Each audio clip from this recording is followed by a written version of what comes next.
From my perspective as a rider, I'm just really excited to be able to take BART all the way, to downtown San Jose and to Santa Clara. I've been using transit since I was a student, since I was a kid.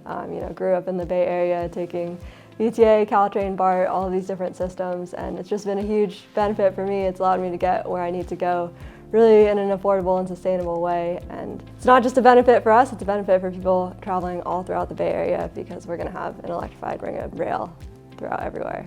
I've been following this project for probably about 7 years and even kind of loosely a bit before that. I think locally there's a lot of excitement about it, and clearly there's been a lot of voter support from all the measures that we passed and all of the funding that we've been able to get for it. And of course there's always discussion about the cost and the timelines, but I think in general residents do want it to get done as quickly as possible and do want to see it happen, even if it does take a little bit longer than what we initially thought 20 plus years ago.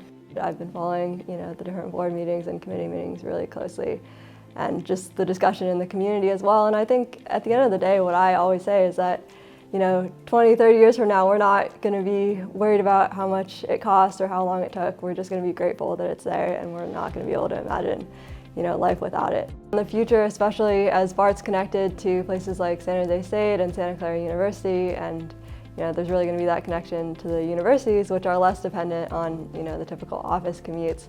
So I think that's really going to be a huge boost for ridership. And I think we need to think a little bit outside of just the 9 to 5 commutes and really focus a lot more on students and younger people as well.